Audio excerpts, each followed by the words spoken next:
Welcome to LOA Today. Walt Thiessen and life coach Cindie Chavez here. Today is Wednesday, February the 13th, 2019. It's 4 p.m. in New York, 1 p.m. in Los Angeles, 9 p.m. in London. Sydney, Australia, it is at 8 o'clock in the morning. But wherever you are in the world, thank you for tuning in to yet another episode of LOA Today, your daily dose of happy. And I'm pleased and proud to welcome back Cindie Chavez, who I don't get to talk to 3 days a week like I used to, or 3 times a week, but I get to talk to her once a week, so that's good. How you doing, Cindie? I'm doing great. How are you? Good. Yeah, it's nice to you have a nice cheeriness in your voice today that tells me that some of the issues you were dealing with are moving aside. So I'm glad to hear that. It's nice. I mean, you're always a cheery person, but you're especially cheery today. I guess that's what I'm trying to say. Well, I'm glad it shows. It's a good day over here. It is. Yeah, I can tell. So good. And we're going to be talking about Neville today. This is Neville Day. It's also the day before Valentine's Day. So if anyone has questions that they want to address about relationships, Cindie is definitely the person to ask. She's a relationship coach, among other things. And she'll be glad to help answer your questions. I might even throw in an opinion or two myself. But in the meantime, I wanted to ask you, I mean, you were chatting with me before the podcast, Cindie, about how you tend to get a lot of questions this time of year.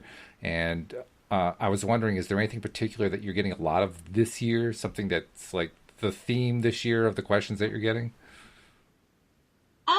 No, I've got several sessions lined up with people who are in relationships or have just gotten out of a relationship and want their ex back. Ah, yes. That's always something that's not just Valentine's Day. That's all the time. Yeah. People, that's one of the reasons why I got into relationship coaching, sounds crazy, but the ability to help people heal a broken heart. For some reason, that's one of the abilities I have. And my logical brain always would try to talk me out of that. Really? And give me a million reasons why you don't want to deal with this. Why do you want to deal with this? Why do you want to talk to people who have a broken heart all the time? Like, you're a certified business coach. You could do that, This right? is true. Or you're really good at reading tarot cards. You could do that, right? It's like, and I do those things, but I remember really struggling with it, because people that have a broken heart, I mean, that's really painful, and it's hard to witness sometimes. And then I remember one day, I was standing outside. It was a beautiful sunny day, and I was just one of those days I was just feeling fantastic, and I was full of gratitude for my relationship and my life. And suddenly it hit me that everything good that I had all kind of flowed out of me having my own broken heart. And I realized that everything we want is sort of on the other side of our broken heart. And so what could be more noble and more satisfying than helping people heal up from having a broken heart? So I got okay with it that day. Okay. Stop resisting fighting against that so much, and being more willing to help people that were in that situation. So. Well, and that is certainly a way you can be very helpful, because like you said, that is very, very painful to go through something like that, particularly if it's one of the first times that you've ever had to do it. It's just excruciating. And it's one of those things where you really do want to have somebody to explain to you what's going on, because if you don't know yourself, you're like thrashing around trying to find some way to feel better, and you can't find it. And that makes it even more horrible. It really does. At least for me, from my own experience, and it's kind of funny because, logically I know it's not true, but when my own heart felt broken, it just didn't feel like it would ever heal. It didn't feel like there was ever going to be any other good feeling spot. It's just like, this is it. This is terrible. And logically, I knew that wasn't true. It's like, well, of course this is going to get better, but it didn't feel like it. So. And it does. It does get better over time. Even if you don't know what to do, it does get better. That is the good news. But it's certainly better if there's a way to get there quicker, which there is. I mean, if you understand what's going on psychologically and emotionally, then there are ways to get there quicker. Yes. And I've often wondered. As a matter of fact, I wrote a book. about it. It's called Healing for a Broken Heart. Aha. It's full of practical ways to help move that forward. So Yeah. yes. Yeah. And they can find that, I presume, at the usual places, Amazon, Barnes & Noble, so forth. It's at Amazon. You can get the Kindle version at Amazon where it's formatted for Kindle. Oh, okay, good. For like, I don't know, $1 or $2. Uh-huh. It's not expensive. Or you can get it for free on my website, but it's not formatted for Kindle. It's a PDF file. So Right, yeah. however you want to find it. That's good. Yeah, I remember what I went through the very first time I experienced that, and I look back on it and I asked myself, if I had been challenged by somebody to try to do some of the things that you need to do, how would I have reacted? Would I have said, yes, let's go, let's do it? Or would I have realized what I was really about to embark upon and say, gulp? I don't know what I would have done. I don't know. What I see is that, especially, and I can talk to this audience about this, people that are practicing or learning how to practice law of attraction. A lot of times we want to take roads like this because it feels easier. Mm-hmm. Like, I know people who, were interested in practicing magic because they thought that'd be easier. That'd be the easy answer. Mm-hmm. Magic. Woo, snap your fingers. Right. But they didn't realize how much time and effort it took to really develop a magical practice. And I think it's the same thing of law of attraction, right? It's like, no, there is some focus that has to happen and some time and some energy and some learning and some practice that has to happen. But the thing I think also is that any kind of magical working we're trying to do, it's always supported better. It always works better if we also use some mundane practices with it. It's like, yes, I can say a prayer or a magic spell or do some law of attraction methods to get a new job. But it's going to work better if I go out and put some job applications out there and tell a few people, hey, I'm looking for a job, and, do some practical things. And I think it's the same with healing a broken heart, is that, you said it will get better. Like, even if you didn't do anything, right, over time, yep, you'll realize the pain is lessened. But there are some practical things that we can do to facilitate that healing that are actually just really practiced. Like, I don't think it would have been a challenge, some of the things that I could have told you would help if you were feeling brokenhearted. Mm-hmm. Like, don't spend so much time alone when you're feeling like this, right? Connect with people. Yeah. Or make sure you're taking good care of you're getting enough sleep. Those are kind of easy, practical things. They might not be easy. They're simple. Right. Right? But when you have someone, it's sort of like a checklist. When you get a checklist of here are the things you need to do for any given situation, just practical things. When my kids were still living at home and they had chores, if you opened up my bathroom cabinet, there was a checklist in there for how to clean the bathroom. Right. Okay. Right? Okay. And, well, whoever had that job, there was the checklist. Mm-hmm. It's like, oh, easy. I don't forget about anything. Practical. Yeah. So I think it's like that. But when you're the one with the cold or the flu or the broken heart or out of work or whatever it is, sometimes it's really hard to conjure up that checklist in your own mind and remember the things you need to be doing. Right. And so to have someone else say, look, here are a list of things you can do that will move along this process. I just think it's helpful. I think you're right. I definitely think you're right. Also, I'm sure I must have asked you about this at some point because I've known this is part of your gig for quite some time now. But I don't remember what the answer is, so I'm going to ask again, and there may be listeners who are wondering as well. Magic. You talk about how you can practice magic, how it is something you have to learn to do. It's not something that is just snap your fingers and you're done, which kind of sounds like being a deliberate creator. But right. When you use magic, when you teach magic and so forth, what are we talking about? What exactly are you doing? That's a great question. Well, first, I guess the best place to start is at my own personal definition of magic, because we hear that word a lot. And there are a bazillion kinds of magic to practice. There's ceremonial magic and chaos magic, and of course I'm losing my stream of all the different ones that I know of. Of course. But, right, there's Tibetan magic, and there's, black magic, and there's, lots and lots and lots of different streams and paths. When I talk about magic, I talk about taking something from the metaphysical realm, which is that realm of hopes, dreams, wishes, ideas, brainstorms, thoughts, because, right, it's like when we see a cartoon and above the little cartoon person's head is a little cloud shape with something in there, right? We know it's nebulous. It's still in the metaphysical realm. It's a thought or an idea, a hope, a dream, a wish. When we use a method to bring that thing from the metaphysical realm into the physical realm, where it is a physical manifestation and magic has a hallmark of being easy and delightful, or appearing with ease and delight, or at least that's the magic I like to practice. That's what I call magic. There's sometimes an element of surprise, an element of delight, hopefully an element of ease, not too much struggle.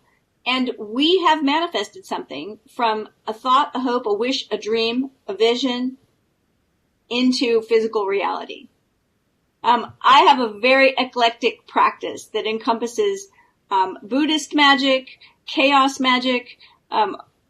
I delve into astrology. I read tarot, divination that way. So I have a lot of different things woven into my practice. Jewish magic. And so, but I think that everyone chooses their own path that feels right for them. Law of attraction is part of my toolkit as well, of course, you know that. Mm-hmm. So it just depends on what's comfortable for someone to use. So it's really anything that results in a manifestation that is a physical manifestation coming from the non-physical or from the metaphysical. Yeah, and if you look at it that way, then getting up and walking across the room is magic. This is true. and it really is. I mean, let's be perfectly honest. When we think about it in terms of, well, I do that every day, then it doesn't seem like magic. But when you look at it in terms of all the things that have to happen in order for you to do that, you have to have the skeletal structure to do that. You have to have the muscular structure. That muscular structure has to operate in coordination with the skeletal structure. It has to use the balance mechanism of your body. Your body actually has to get up and motorize across the room. All these things have to happen, all being driven by cells that are all connected together, working through a single neurosystem. How can that not be magic? I mean, that's right? Incredible. And here's the really interesting thing is none of us know how we do it. Yeah, right. Like, even with your very in-depth and great expression of it that you just gave right there, that example, with all we still don't know how. Right. We know what's happening. Yep. That's magic in my book. I agree with you. Yeah. I mean, I know that I send a signal through my brain into the body and get up and walk, and it starts to walk. But beyond that, I don't really have a clue how that works. One of the things that still blows my mind is how long it takes for an electrical signal to pass through the neural system from my brain to, say, my foot. It could be like 3.5 to 4.5, 5 seconds. And yet, when I want to walk, I can do it instantly. Well, how the hell is that possible? How is it possible? It's a miracle. I don't know. Really, it's a miracle. Right? And that's one of the things that I say to people who are in a lot of pain, or maybe people who have just gotten a diagnosis that's not good or doesn't feel good from a doctor, right? They get a medical test back. Let's put it this way. Somebody that's gotten bad news. Right. In any area. And I like to remind us that miracles happen every day. Mm-hmm. Every day, and every second. Well, that's what's so great about the explanation that you just gave, expressing it that way, just talking about getting up and walking. Yeah. Is a miracle. It and is. Was it Einstein that said there are two ways to view the universe? We can look at it as though miracles don't happen, or look at it as though everything's a miracle. And I like that idea because, yeah, especially when you're talking about law of attraction, and manifestation and making things happen, allowing things to happen. It kind of reminds me of the comment that Niels Bohr made. Niels Bohr was the created the first model of the atom, and was also one of the early philosophical pioneers of quantum physics. And the comment he made was, if you think you understand quantum physics, you really don't understand it, which I thought was brilliant, because I mean, I have some understanding of it. I don't have the understanding that a quantum physicist has, but even the limited amount of understanding I have tells me the thing is darn mind-blowing. One of the things that Einstein included in his, I can't remember which theory, if it was the general theory of relativity or the special theory of relativity. I always confuse the two, but one of them, he specifies that there is no such thing as empty space. All space must have energy in it. And right. It may not be energy we can detect, but theoretically it has to be there. And as time has gone on, more and more of his theory has proven to be true. So I believe that part is true also. Well, if that's true, if there's energy in everything, I mean, I was bringing that to mind in relation to something somebody had posted about how there's all these Wi-Fi signals passing through our bodies and creating all these medical conditions and so forth. And my reply was, I don't know if you realize this, but there's energy of all kinds passing through your body. In fact, your body is made up of all this energy, and it's going on all the time. The people who want you to be afraid of that are the people who want you to believe that there was no energy there before until that Wi-Fi signal went through your body. But that's not the case. It's there all the time. Energy. Well, Niels Bohr, actually, one of his quotes is one of my favorites. And I used it one time in a situation where I was handed a microphone in a group of like 5,000 people and asked what makes someone an expert. Ooh. And what came to mind was Niels Bohr's idea of an expert is someone who has made every possible mistake in a narrow field. Oh, that's nice. I like that. Yeah. That's so good. Whenever I'm asked what makes me an expert in relationships, that's where I go. That's good. I like it. Someone who's made every possible mistake in a narrow field. That's how you get expert status. Well, it makes me wonder, because I've often wondered, is it possible for me to run out of mistakes? So maybe I never actually become an expert because I still have all the mistakes yet to be made. Right, but that's why the field has to be narrow. It has to be narrow. Oh, then you can go on and start making mistakes in another field. Oh, okay, I got it. Oh, well, that's fun. So anyway, today is Neville Day, and we are in the middle of discussing the very first book that Neville put out. It's actually our fifth, I think. I can't remember how many we've done. I think it's our fifth one. But Your Faith is Your Fortune, and we're on Chapter 8. We kind of zoomed through Chapter 7 after finishing Chapter 6 last week. But it was a worthwhile zoom because it was, I mean, he didn't really, I'm almost not sure what Chapter 7's purpose was, because there weren't any really new ideas in there. It was almost like he was just kind of rephrasing his stuff in a different way. I mean, do you have a sense about that? Well, one of the things I notice about Neville is that, well, two things, and we'll talk about the second one right before the chapter. But one of the things I notice about Neville is that he does repeat himself pretty often. He does, yes. And he reiterates, but the thing is I think that's really useful, because the more you hear it, or at least the more I hear it, the easier I start to flow in his thought process and start understanding what he's saying. So sometimes I will read something that Neville says, but maybe like the third or fourth time I read it, it may be said in just a slightly different way. And suddenly it's like I get it. It's like this kind of abstract thinking. It's like, oh, okay, I know what he's saying here, So I think the repetition is good, because many of his ideas aren't ideas we come across very often. Okay. So, but I think repetition in teaching is always good. So the other thing is that he will, when he comes upon, he uses scripture a lot. We talk about this every time, every week, every day that we talk about Neville or we read from Neville. We always make all of these disclaimers. Right. And I think they're really important because I always picture somebody just coming across the podcast and listening. And here we are, we're quoting all these scriptures from the Christian Bible and having them think, like Cindie and Walt are teaching the Bible now. But really, first of all, it's not us and it's not our beliefs necessarily. It's not what we've come up with. It's Neville. It's his belief or his teachings. And he has always a very esoteric definition of whatever scripture that he's throwing out there. So it's really important to keep going back and remembering that you may have heard this verse as a child in Sunday school, or maybe you go to church and you've heard it there, or maybe you read the New Testament or the Christian Bible. Maybe you read that book yourself and you've heard it there. And you might have read this verse 100 times, and Neville is not saying what anyone else has said about it. It's completely different. And I think that's really important to remember. I agree. Yeah. The other reason why that's important to remember is because when we hear things that we've heard over and over, a lot of times they just sort of go right by us. Oh yeah. We discount right? Or we assume that we know what they mean. Right. Or we're like, yeah.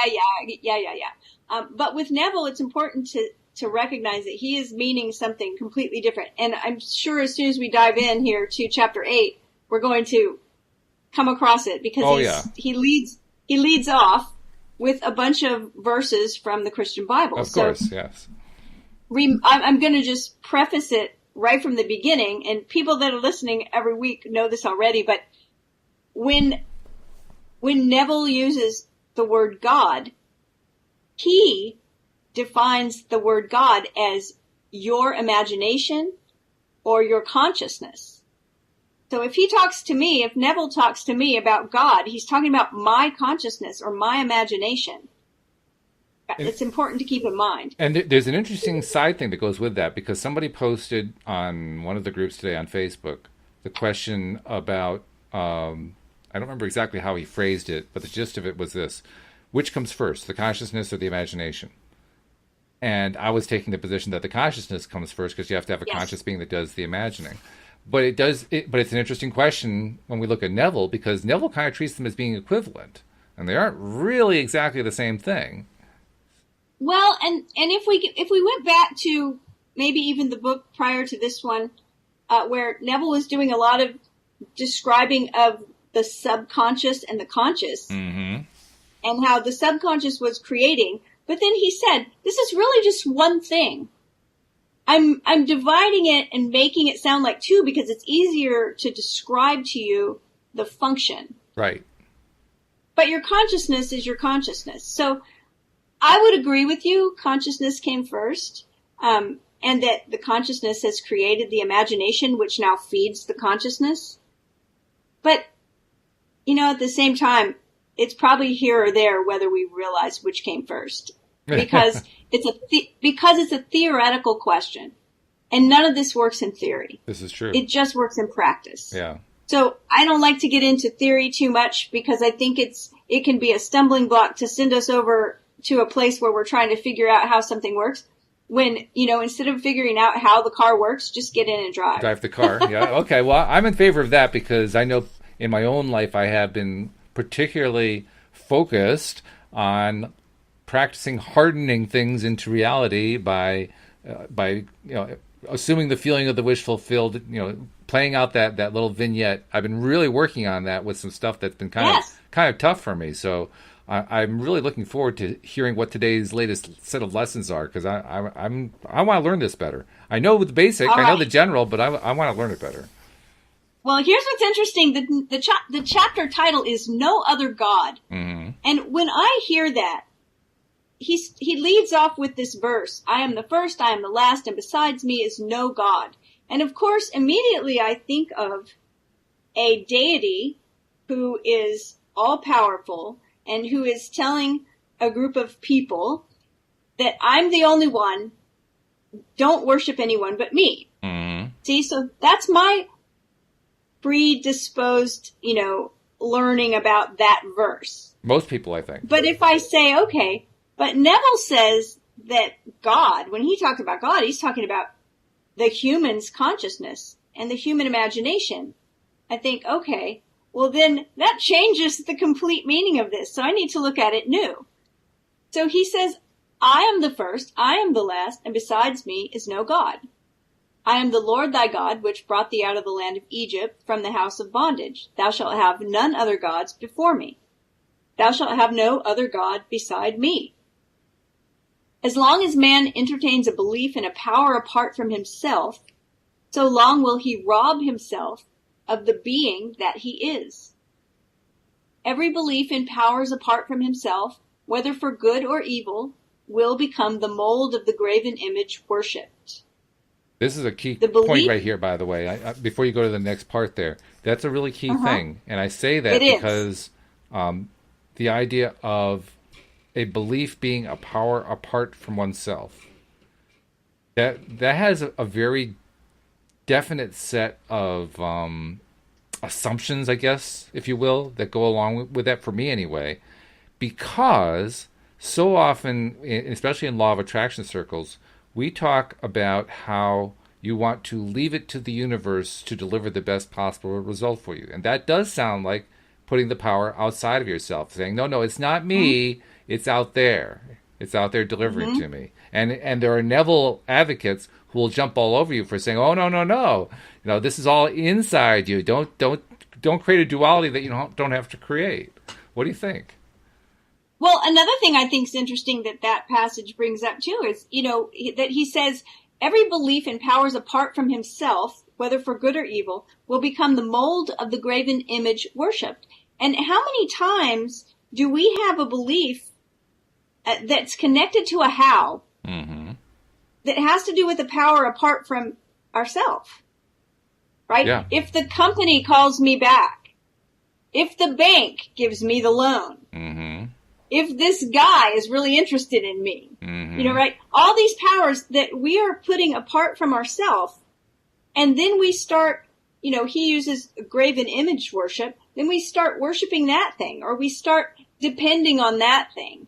We start thinking that all of these outside forces are what really hold the power to whether I have a job, or whether I have an income, or whether I have a love life, or whether I have all these things apart from ourselves. And I've done that. We start suddenly getting very tangled up with that, right? And I think it's a really great description of how that can happen, is that every time we give the power away, then we start focusing. We could use the word focus instead of worship, but we start putting our focus on that thing, on the how. And then we lose focus because suddenly we're caught up in looking at the how instead of looking at whatever it is.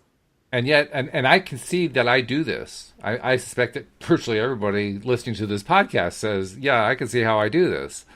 But yeah, we all can see how we do this. Yeah. Right. But by the same token, it's kind of a tricky thing, because the way all of our language is structured, the way our logical thinking processes are structured, are all about working with this outside world. And the moment you're talking outside world is the moment that you're tossing the power out there. How on earth do you think about this stuff as being an internal world and deal with an outside world? That's the root of the struggle right there, I think. Well, I think that we have to remember, because yes, we do have an outside world. Yeah. And there is the company and the guy and the bank and all those things actually really do exist. Yeah. And that's one of the reasons why I really get where I will stand up and speak out against, victim shaming that goes on in LOA circles, because it's a lot more complicated than we sometimes want to think it is. We are connected. We are all one, which means that everybody's energy is affecting everyone else. However, it's a belief that when the belief gets tipped to where I don't have any power or control, and all of the power lies with something outside of me, that's when we get into victim energy. And we feel helpless. Absolutely. And hopeless. Yeah. And so what I believe is there's a place to balance that. There's a place to recognize that I can take radical responsibility for my experience. That doesn't mean I'm to blame, but it does mean that I'll step up and figure out how to figure it out, right? And so I do have power within me. And I do get to make the decisions. No, I mean, nobody can really make those decisions but me. Sure. And then I deal with how I'm going to deal with those powers that are outside of me. It's not that, now, Neville may argue, because Neville's saying there really isn't any other power.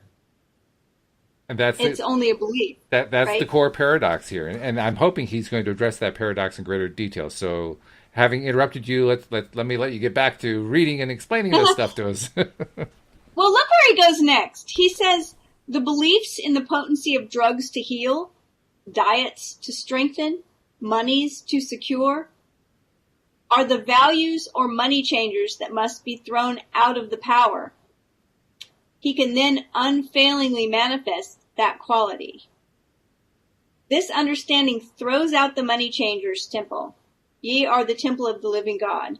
And what agreement hath the temple of gods with idols? For ye are the temple of the living God, as God has said, I will dwell in them and walk in them, and I will be their God, and they shall be my people, a temple made without hands.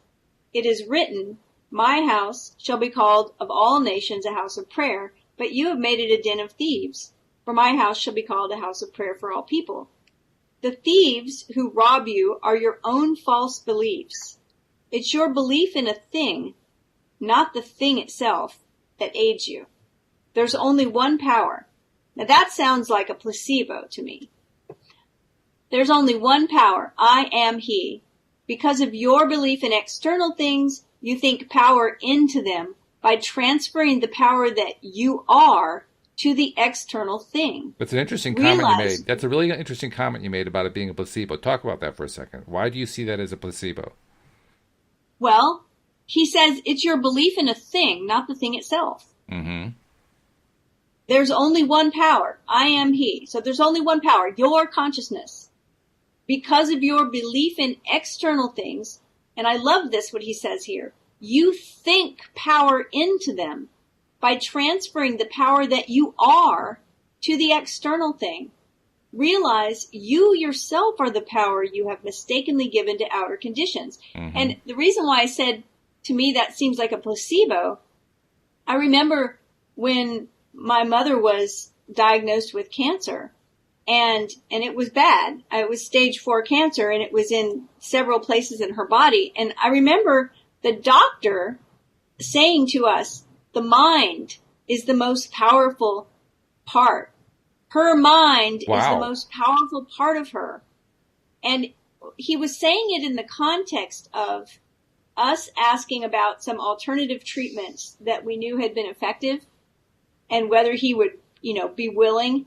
And then us also saying that we didn't want her taking certain drugs and things. And he said, apart from all these things, apart from chemotherapy and apart from all these alternative treatments and what works and what doesn't, her mind is the most powerful part here. So when I read this, it's like Neville is saying, you think that external thing has the power to heal you, but you have the power to heal you. And you're transferring your power over into that thing. And that's what I hear. I am really impressed by that doctor that you guys had. I don't think I've ever heard a doctor say that. An actual medical doctor that I was consulting or Louise was consulting. I am just impressed. Really impressed. It was really pretty great because we felt the same way, and that's what we believed, and it was great to hear him say it. Yeah. That's what I think Neville is saying here. It's your belief in a thing, not the thing itself. Okay. I like the idea. I like that he says that we can think our power into something by transferring our own power into that thing. Now, not that I want to give away my power, but just having it explained that way, that it's possible for me to transfer my power. It's giving away your power. And it's really interesting the way he puts it. He says, realize that you yourself are the power you've mistakenly given to outer conditions. The Bible compares the opinionated man to the camel who could not go through the needle's eye. The needle's eye referred to was a small gate in the walls of Jerusalem, which was so narrow that a camel could not go through it until relieved of its pack. The rich man, that is the one burdened with false human concepts, cannot enter the kingdom of heaven until relieved of his burden, any more than could the camel go through the small gate.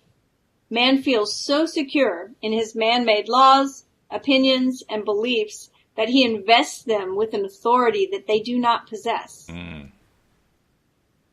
Any thoughts on that last sentence? Man feels so secure in his man-made laws, opinions, and beliefs that he invests them with an authority they do not possess. Well, a few thoughts, actually. One thought that comes to my mind is that's precisely what man is trying to do with anything political, because that's what those are, laws, particularly man-made laws, and the opinions and beliefs. Well, opinions and beliefs can cover a lot of things, but I kind of associate it with the first part, the man-made laws.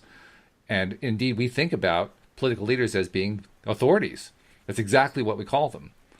And, here he's saying that we invest them with an authority that they do not possess, which is, that it's not only Neville-ish, it's very Abrahamic for him to say that.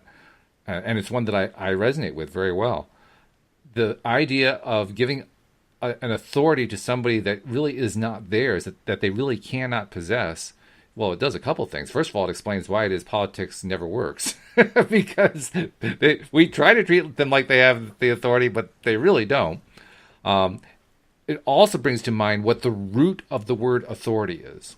The root is author, as in to write, as to be the person who is expressing from an expert position what it is that they're expressing, whatever it is. So having the authority is investing someone with an authority is basically giving someone else the expertise. And you think about it that way, when you express it that way, you realize you can't give anybody expertise. There's no way to do that. There's no way to accomplish that. So the moment that you try to do that is the moment you are really disempowering yourself.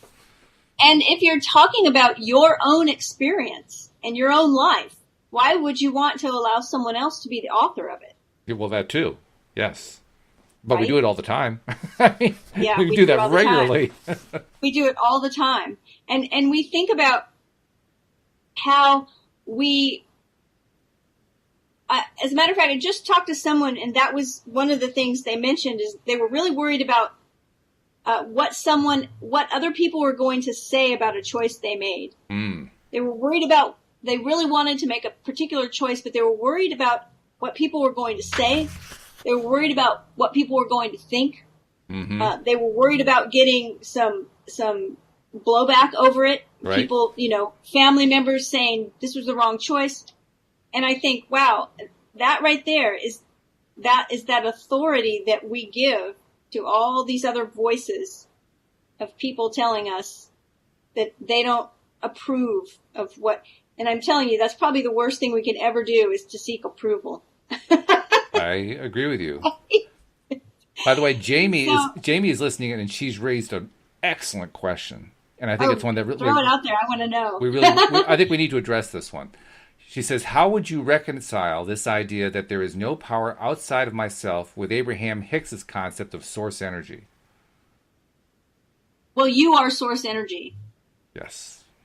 Source energy is you. I mean, that's it.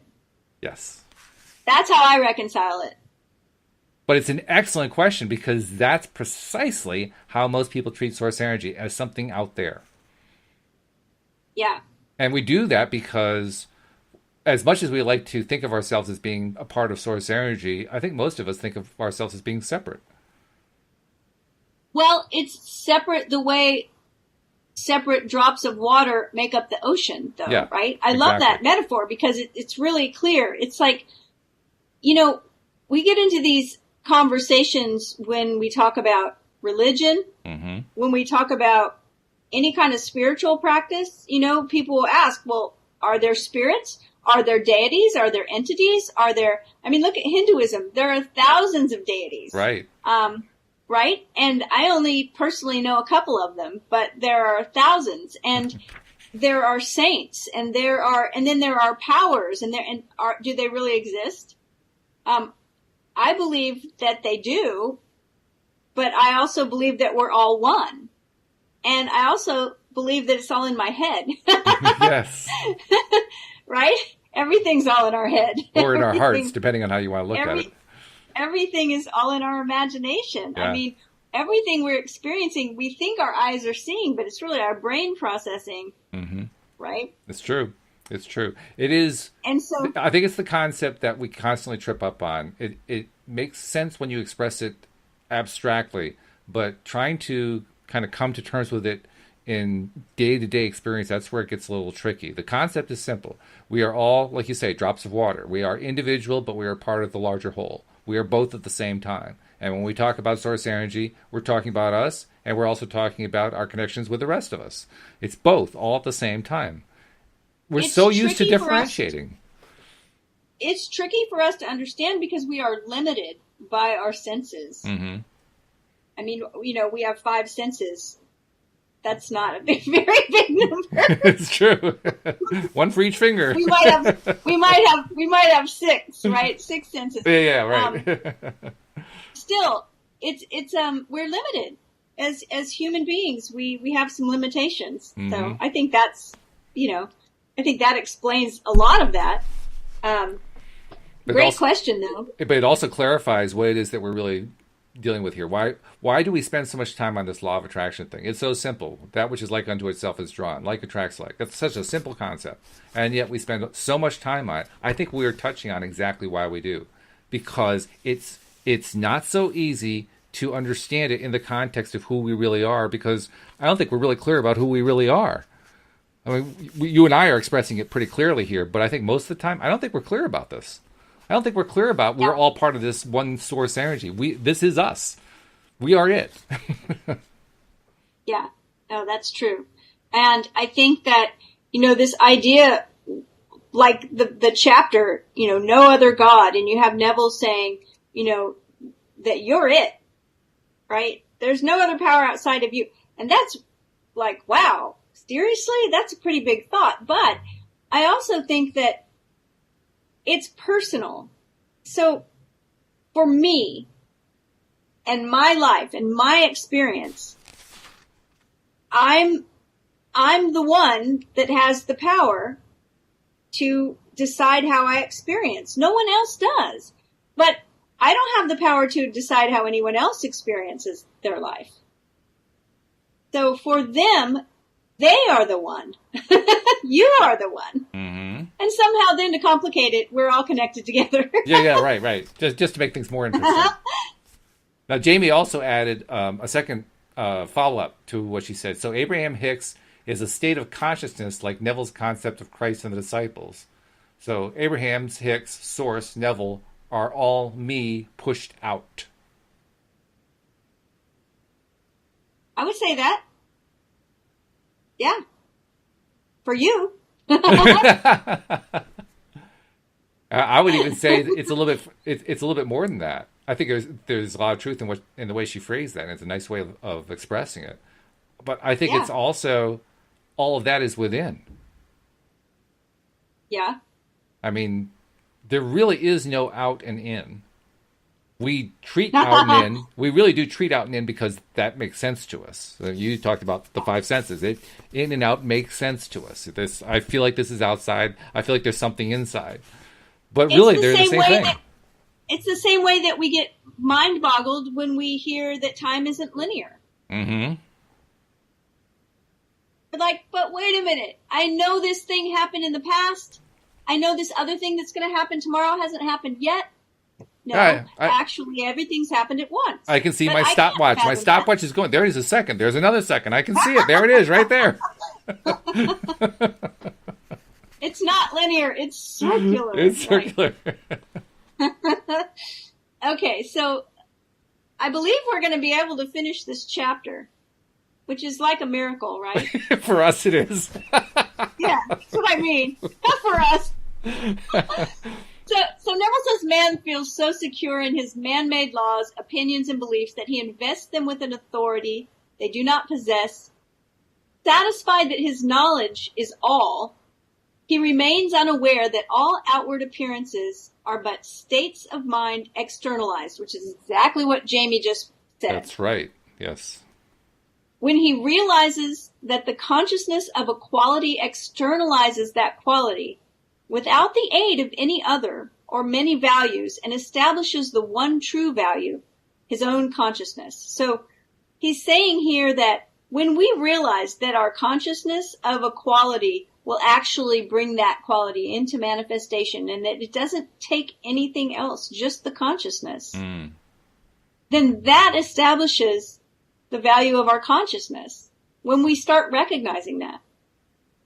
Yep. He goes on to quote a portion of the Jewish Bible, "The Lord is in his holy temple." He made reference a few sentences back about the body being the temple.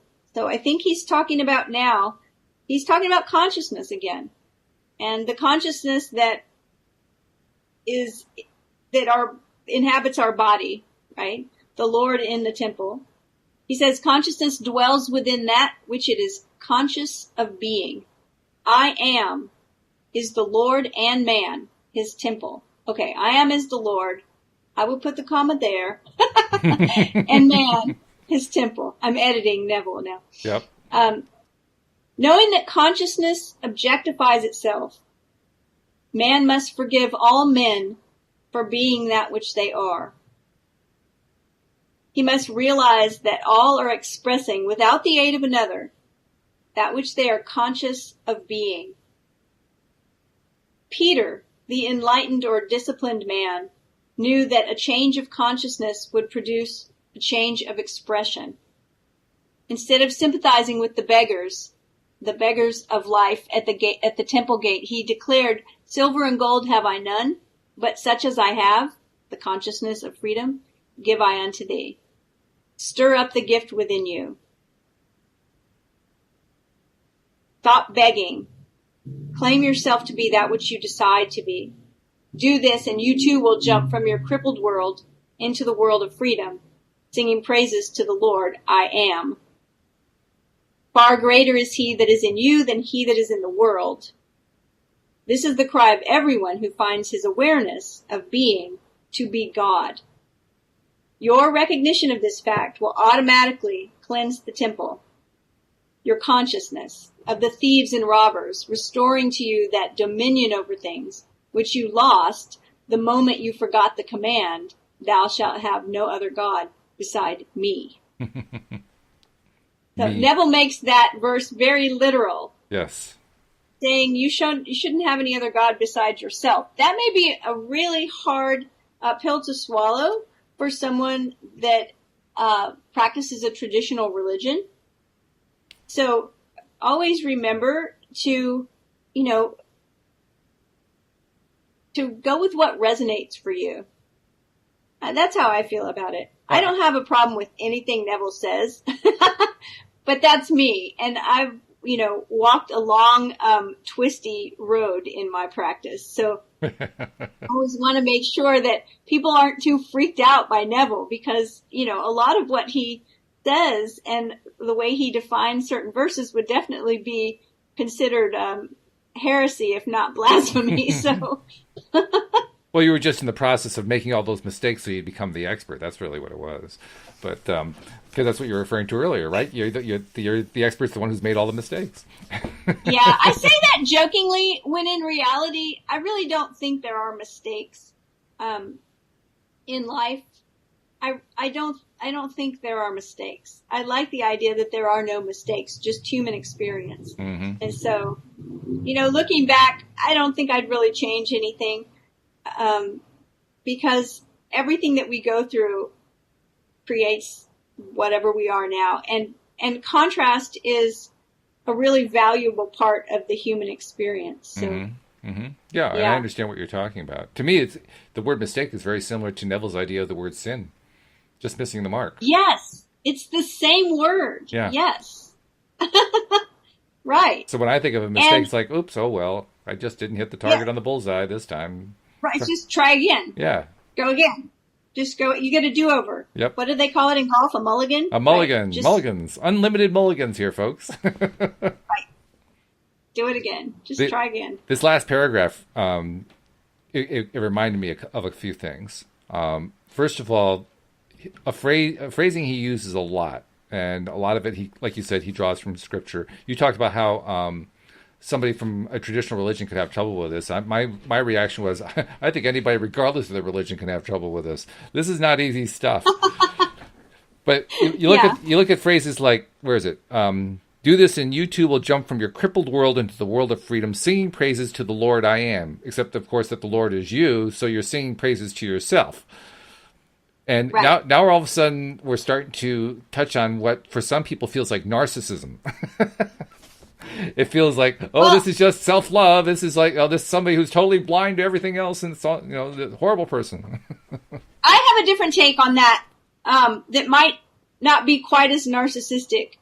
And that is, singing praises, recognizing and singing praises to the miracle of who we are, to the miracle of what my imagination can do, to the miracle of my consciousness and how powerful it is. In the same way that when you really think about, you scratch your hand and the next day you see it healing up and 2 days later it's completely healed. To me, that always seems like such a miracle, like our bodies heal themselves. So instead of singing praises to me, like, aren't I awesome when I get a scratch? It heals itself. Yeah, Most people have that same experience. It's not that I'm special. It's that we all have this miraculous capability. And I look at it that way. Stop begging. Claim yourself to be that which you decide to be. Do this, and you too will jump from your crippled world into the world of freedom, singing praises to the ability of your consciousness. That's how I read that. That's a good way to read it. When I read the same thing, the way I read it was, okay, I'm going to redo the phrase here. Do this and you too will jump from your crippled world into the world of freedom, singing praises to the Lord I am, which I translate to celebrating to myself, I did it. I did it. I actually did it. Yes. Which doesn't seem all that narcissistic to me. It seems more like, oh my God, I finally got to the top of this mountain. How did I do that? Right. It's like you finally hit the home run. It's like, yes, I just knocked it out of the park. Right. It's just it's going over the fence. It's really doing it. Yeah. It's fantastic. I remember the first time too, playing Little League Baseball, where I did hit a home run, and I sat there I couldn't even run. I just stood there at the plate watching, like, oh my God, it actually went over the fence.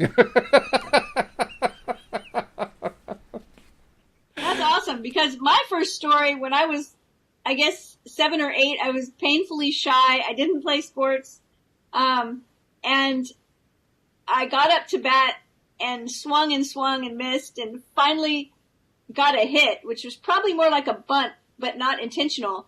But the bat connected, so I actually got a hit. Yeah. And I ran to third base. I love it. So that was it for me. That is my baseball career. But it really does, that experience that you just described exemplifies what happens. Because when we first hit the home run, when we first achieve this thing we've been going after, even if it's just getting the base hit, we're just stunned. We lose all sense of direction. We lose all sense of where third base is and first base is and where we're supposed to go. It's like, but I did it. I actually stop the game for a second here. I actually did it. It reminds me of last week. Somebody asked a question about, how come so many times we manifest something and then we lose it? Yeah.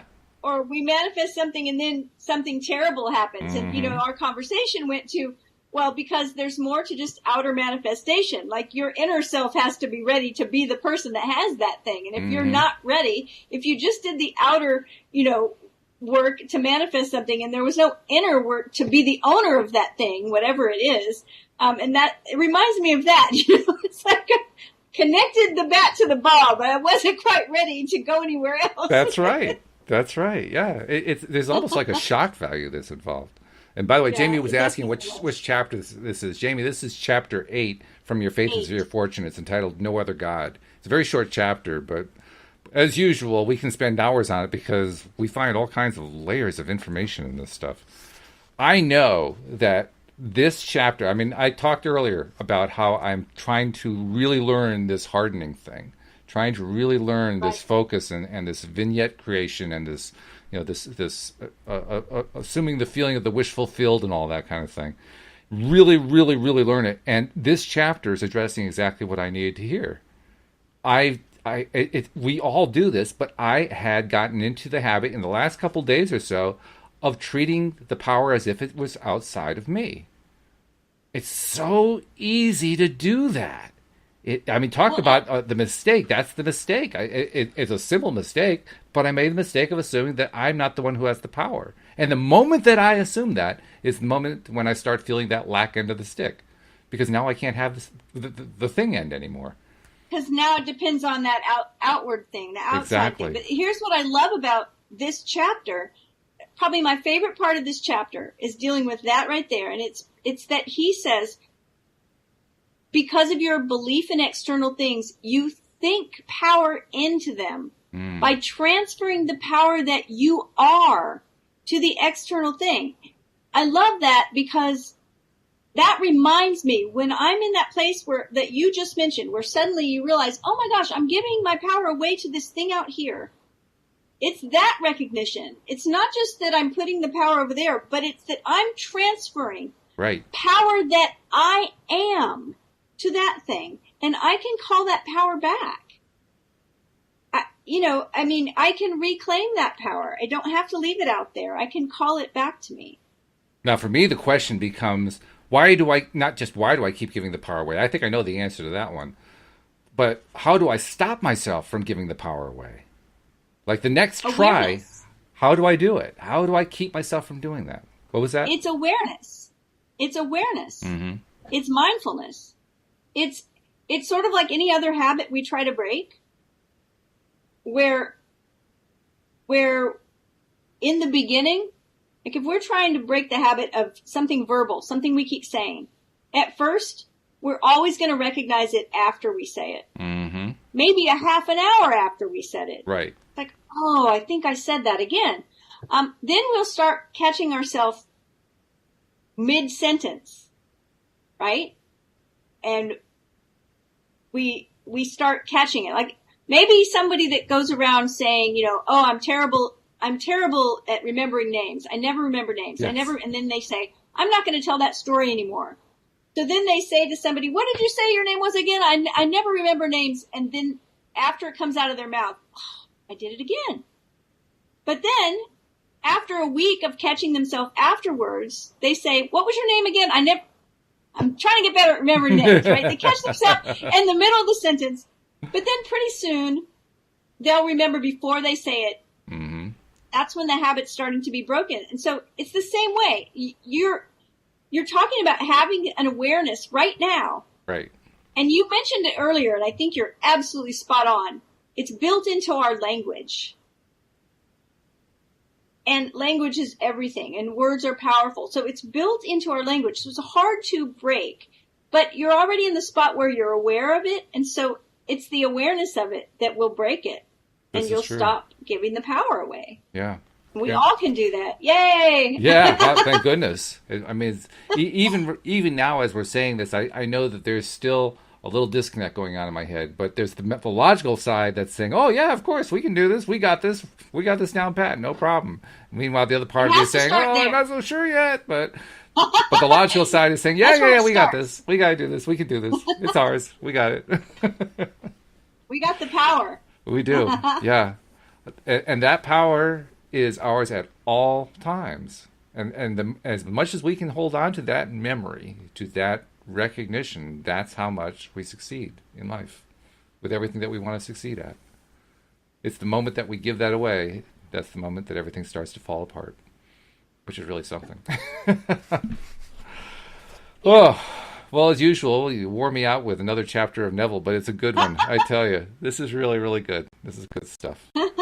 I think this is going to be one of those times where after we're done and we have our little chat afterward, even though I have to kind of rush because Louisa and I are going out to dinner with a friend tonight, I'm going to take like an extra 5 minutes just to read through and remind myself of this. Because this is it. This is the root and the core of everything we try to learn right here. This is it. Yeah. Absolutely. Good I stuff. agree. Well, thank you, Cindie. As usual, your wonderful translation abilities and your amazing Neville decoder ring have come to the rescue once again. Before we Well, leave, I'm happy to be here. if somebody wants to get another look at your Neville Dakota ring and find out more about your services, how do they reach you? They can find me online, cindiechavez.com, CINDIECHAVEZ.com. There's a contact form there, and anything you need, just give me a shout. Say hello. I'd love to hear from you. Excellent. Cindie, as usual, it's a pleasure. My only regret is I only get to talk to you once a week now, but hey, at least you get to talk to you once a week. Thanks so much, and I'll talk to you a week from today.